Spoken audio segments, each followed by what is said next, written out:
Akihabara, Tokyo's electric town, caters to every geek fetish imaginable, from gadgets to French maids.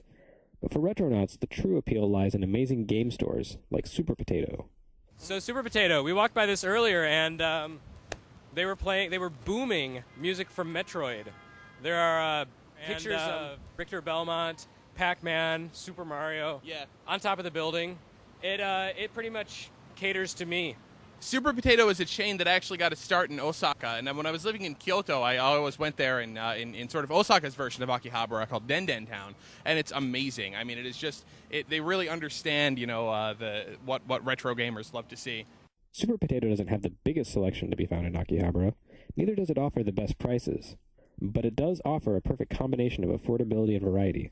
Super Potato is not the cheapest place in the world, but you do pay for convenience a little bit. Yeah, convenience and just sheer selection. I don't think I've ever seen this many Famicom or games before. If you look around and just the stacks and stacks of Famicoms and Super Famicoms and Famicom disk systems, you might go to other stores in Akihabara and see one or two of them, but this place specializes in it. And as I said, they're from Osaka. They're from Western Japan, where Nintendo is based, and so they got a lot of their stock from there, Check out, we've got the Famicom disk system stuff here, some of the more famous games like Doki Doki Panic, which was this is what became Super Mario Bros. 2, Kid Icarus, Zelda, Zelda 2. And the thing with a lot of these games is that in Japan, they were only released on the disk system, including stuff like Super Mario Bros. 2. And here you have the actual box software, which sells for much more than the cartridge alone software. Yeah, the general rule of thumb is that the Japanese really, really like to have their games in pristine condition. You can find old software in amazingly well-kept shape. But basically, you pay a huge premium for getting everything in the box. But on the other hand, you get a huge discount if you buy it just the card alone. So if you're not really anal retentive about buying stuff, like I'm not, I just want to play the games. Budget import retro shopping is pretty cheap over here. Yeah. And then on the other hand, if you are really anal retentive about stuff, you'll find yourself among good company here. But you'll be paying for the privilege. Just wallow in the comfort of knowing that you're not alone. The general consensus among us is that Nintendo Star is on the rise here again in Japan. The price of Nintendo collectibles is starting to creep up again as Nintendo Star starts to rise.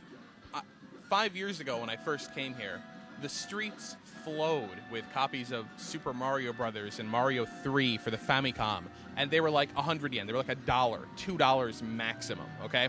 Now, if you want to buy a cartridge-only copy of Super Mario Brothers for the NES, it's going to cost you at least $25.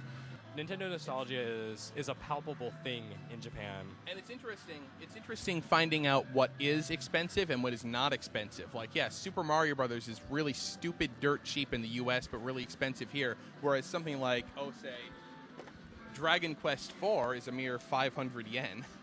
This is, here's something else cool, too. This is Takeshi no Chosenjo. Oh, Chosenjo. Yeah. Takeshi's Challenge. Yeah, basically it's by acclaimed film director Takeshi Kitano, Beat Takeshi. The game starts off with a message saying, warning, the person who made this game hates video games. I mean, it's actually a game that's made to be completely unbeatable. Yes, what have you found there? Hey, wow. You seem very intent on something. AV Pachislo, actually. Released in the U.S. As Hot Slots, one of the rarer NES games. Oh, yes, the Panesian porn game. Yes. 8-bit breasts. It's the Japanese version of such. Should I turn this over and show the reverse side? I don't think the children at home are ready for it, but go ahead anyway. Ladies and gentlemen, your Nintendo Entertainment System. There's a soundtrack in there for $300. There's a soundtrack in there for $500 right there. There's another one in there, too. I mean, a lot of these are really, really... There's a soundtrack for $600. I mean, a lot of these CDs are really, really good music, but then they went out of print in 1985, and people still want them, so... The other thing is that, of course, when these came out, it was like 1980, 84, 85. No one owned CD players. No one owned CD players back then. And in fact, a lot of people would get, here's the Dragon Quest III soundtrack on LP. Having video game music on vinyl is actually the most awesome thing I've heard all day. If there's a downside to shopping in Akihabara, it's that the experience can be overwhelming.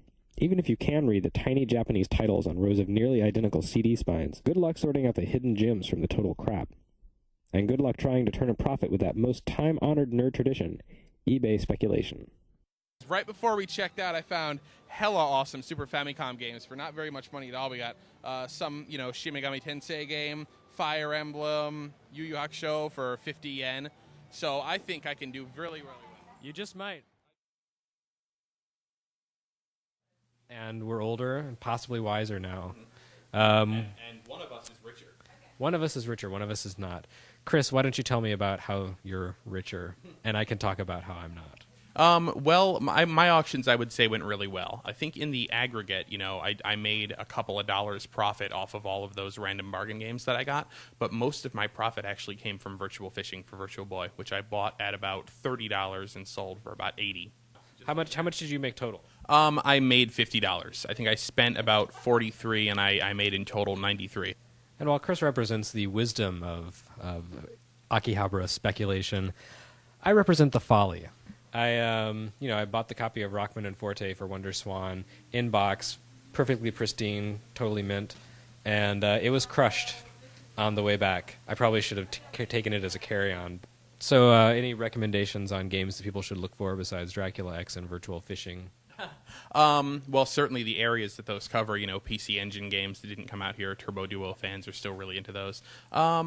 I mean, yeah, in general, you look for a series that also still have popularity in the U.S. People are actually going to be searching for them. There are a lot of rare Japanese games that nobody really knows about or cares about in the U.S., so you could pay $800 for a game over there and then bring it back here, and it goes for nothing. So. All right, so until the next Retronauts, we're the Retronauts, and we're doing retro naughty things. Take care, everyone.